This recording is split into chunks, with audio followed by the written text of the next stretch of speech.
అధ్యక్ష, నేను చెప్పేది దేశానికి స్వాతంత్రం వచ్చి 75 సంవత్సరాలు అయింది. ఇది చేయాలనుకున్నప్పుడు ఈ దేశానికి స్వాతంత్రం తెచ్చిందే మేమన్న వాళ్ళు, ఈ దేశాన్ని 55-60 సంవత్సరాలు పరిపాలన చేసిన వాళ్ళు,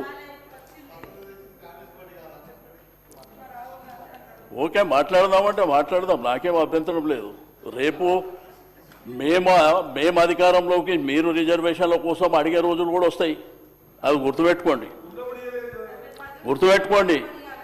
మా అన్నలు ఇద్దరు గొప్పగా చెప్పారు, ఇది 9th షెడ్యూల్లో పెట్టాలి అంటే ఏదో కొత్తగా ఈత నేర్పించినట్టు 9th షెడ్యూల్లో పెట్టాలని మేము చెప్పేది కాదు, చరిత్ర చెప్తుంది. హైకోర్టు జడ్జిమెంట్లు, సుప్రీంకోర్టు జడ్జిమెంట్లు ఉన్నాయి, అవి పక్కన పెడదాం. మరి ఈ రాష్ట్రంలో ఉన్నటువంటి మేజర్ కమ్యూనిటీలో మున్నూరు కాపు కులం ఉంది, మా గుల్ల కుర్మలు ఉన్నారు. మరి వారి ప్రాతినిధ్యం ఏమైంది అధ్యక్ష? దానికి కూడా 9th షెడ్యూల్లో పెట్టాలా? 9th షెడ్యూల్ పెట్టాలా? మరి 20,000 కోట్లు బడ్జెట్లో పెడతామని చెప్పారు కదా, మరి సంవత్సరానికి 20,000 కోట్ల బడ్జెట్ పెట్టి 1,932 కోట్లు ఫస్ట్ ఇయర్ ఖర్చు పెట్టిండ్రు. మరి దాన్ని ఎవరు చెప్పాలి? ఫీజు రియంబర్స్మెంట్ మళ్ళీ బకాయిలు ఉన్నాయి. రెండోది విదేశీ విద్య, ఆ రోజు కేసీఆర్ గారు ప్రవేశపెట్టినటువంటి ఓర్సీ చదువులు, ఒక స్టూడెంట్కి 20 లక్షలు ఇచ్చేది ఎవరు చేయాలి? రెండోది అధ్యక్ష, చరిత్ర చెప్తే చెరిగిపోదు. ఇక్కడ ప్రధానంగా సమైక్య ఆంధ్రప్రదేశ్ రాష్ట్రం ఉన్నప్పుడు అధ్యక్ష 2 ప్రభుత్వాలు వాళ్ళు 10 సంవత్సరాలలో ఖర్చు పెట్టింది బీసీల మీద 120 కోట్ల రూపాయలు. రెండోది ఇంకొక పార్టీ ప్రభుత్వంలోకి వచ్చినప్పుడు 16,000 కోట్ల రూపాయలు ఖర్చు పెట్టారు 10 ఏళ్ళకు. కేసీఆర్ గారి ప్రభుత్వం వచ్చిన తర్వాత 9 ఏళ్లలో 45,000 కోట్ల రూపాయలు ఖర్చు పెట్టారు. రెండోది చట్టసభల్లో వాళ్ళకు ప్రాతినిధ్యం ఉండాలని చెప్పి ఏదైతే పవిత్రంగా భావించేటువంటి ఈ శాసనసభ స్పీకరు బీసీ బిడ్డను కూర్చోబెట్టాడు కేసీఆర్ గారు. శాసన మండలిలో మన సెక్రటరియట్లో మన స్వామిగౌడ్ గారి గురించి మీకు అందరూ తెలుసు, వారిని కూర్చోబెట్టాడు. పార్లమెంట్లో అత్యున్నతమైనటువంటి రాజ్యసభ, ఎందుకంటే వాళ్ళకు నియోజకవర్గాలు లేవు, ప్రాతినిధ్యం లేదని 2 బీసీ బిడ్డలని రాజ్యసభలో కూర్చోబెట్టారు. బండా ప్రకాష్ గారు కావచ్చు, లింగ యాదవ్ గారు కావచ్చు. అంటే నేనేమంటా అంటే కేసీఆర్ గారు ఒక ప్రయత్నం చేశారు. గురుకుల నేను ఈ 2 రాష్ట్రాల్లో నేను ఒక పెద్ద బ్రాండ్, నాకు ఎవరు సర్టిఫికెటో కిరీటమో పెట్టే అవసరం లేదు. రెండోది ఈ శాసనసభలో మీ అందరికంటే సీనియర్ నేనే, మా శ్రీధర్ అన్న నేనే ఉంటాం, మా దామన్న ఉన్నాడు. కాబట్టి 2 రాష్ట్రాల్లో కూడా నాకేదో కిరీటాలు వస్తే తీసుకునేది కాదు, కష్టపడి శక్తితో పైకి వచ్చినటువంటి వ్యక్తిని. నేనేమంటా అంటే కేసీఆర్ గారు ఒక ప్రయత్నం చేశారు, రాష్ట్రంలో విద్య ఉపాధి అవకాశాలు ఉండాలని. వారు గురుకుల పాఠశాలలు 19 ఉంటే 327 వరకు తీసుకెళ్ళారు. ఇంజనీరింగ్ కాలేజీలు పెట్టిర్రు, డిగ్రీ కాలేజీలు పెట్టిర్రు, మెడికల్ కాలేజీలు పెట్టిర్రు, లా కాలేజీలు పెట్టిర్రు, మహిళా కాలేజీ కూడా పెట్టిర్రు. వారి దగ్గర ఒక 4,311 మందికి ఉద్యోగాలు కూడా ఇచ్చారు. రెండోది గ్రామీణ ఆర్థిక వ్యవస్థ బలోపేతం కావాలని మరి అనేకమైనటువంటి సంక్షేమ కార్యక్రమాలకు కూడా వారు శ్రీకారం చుట్టారు. నేను అడిగేది ఏంటంటే కామారెడ్డి డిక్లరేషన్లో మీకు ఇది తెలియకనా? ఆల్ ఇండియా కాంగ్రెస్ పార్టీ చరిత్ర 140 సంవత్సరాలని చెప్తారు కదా, ఇది మనం భారతదేశంలో అధికారంలో లేము అని తెలిసి కూడా మీరు ఎవరిని మోసం చేయడానికి పెట్టిన అనేదే కదా నేను అడిగేది. సరే, కాంట్రాక్టులల్లా బీసీలకు 42% రిజర్వేషన్ ఇస్తారని చెప్పారు.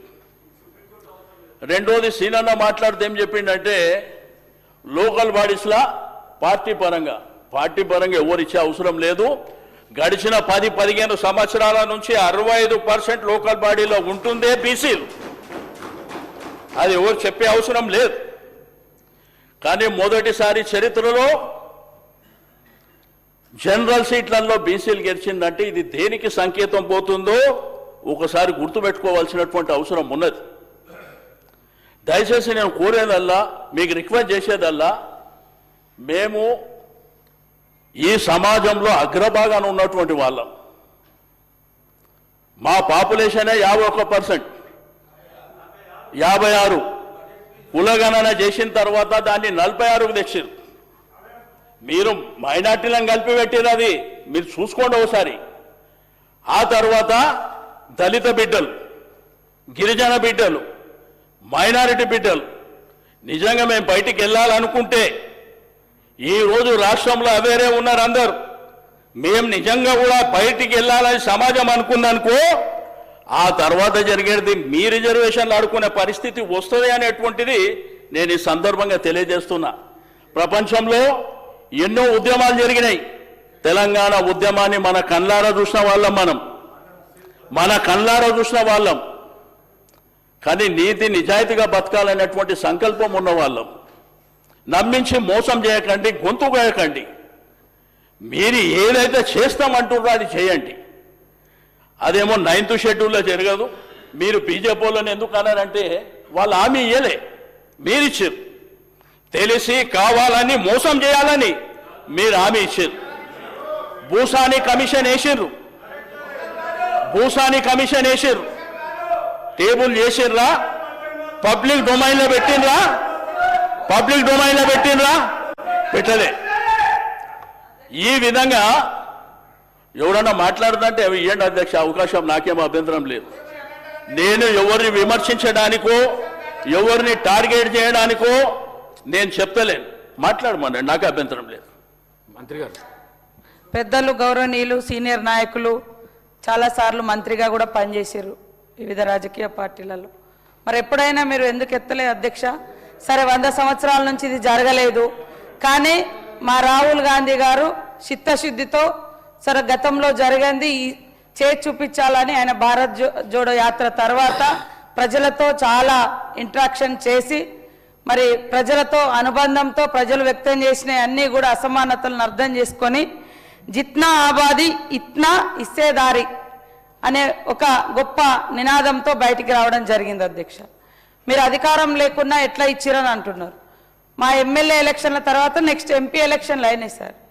మేము అధికారంలోకి వస్తామని అనుకున్నాం. అదేవిధంగా అక్కడ బీసీ ప్రధానమంత్రిగా, బీసీ అని చెప్పుకునేటువంటి వ్యక్తి ప్రధానమంత్రిగా కూడా ఉన్నాడు సార్. ఖచ్చితంగా అవుతుందని ఆశతోటి, ఆలోచనతోటి, ఆశయంతో ఒక డిమాండ్ పెట్టుకొని ఒక లక్ష్యంతో ముందుకు వచ్చాం తప్ప మోసం చేయాలని కాదు సార్ అధ్యక్ష. మరి వీళ్ళు ఒక ప్రాంతీయ పార్టీగా ఉంటూ ఎప్పుడూ కూడా నేషనల్ పార్టీగా కాదు. అలాంటప్పుడు మరి మైనార్టీలకు 12% రిజర్వేషన్ ఇస్తామని 10 ఏళ్లలో ఇవ్వకుండా మోసం చేసి మేము ఇక్కడ తీర్మానం చేసినాం, సెంట్రల్ పంపించినామని చేతులు దులిపేశారు అధ్యక్ష. మరి ఇది కాదా అధ్యక్ష మోసం? ఇది కాదా అధ్యక్ష?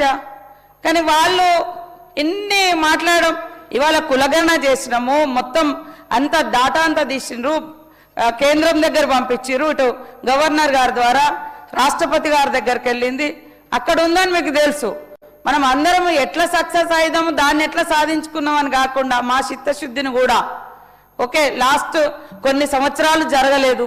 ఇప్పుడు మా రాహుల్ గాంధీ గారు నూతనంగా ఆలోచించి తన ఆలోచన శక్తితోటి మొట్టమొదటిసారి ఈ తెలంగాణలో చేయించిండు.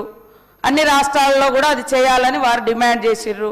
దాని ఆధారంగా ఖచ్చితంగా కేంద్ర ప్రభుత్వం ఆ దిశగా అడుగులేస్తుందని ఆశిస్తా ఉన్నాం. మీరు మా చేసిన దాన్ని కూడా తిట్టడం అయితే ఇది కరెక్ట్ కాదు అధ్యక్ష. మనం అందరం ఐక్యమై సాధించుకుందాం అనే ఉద్దేశంతో సభని అడ్రస్ చేస్తే బాగుంటుందని కోరుతా ఉన్నా అధ్యక్ష.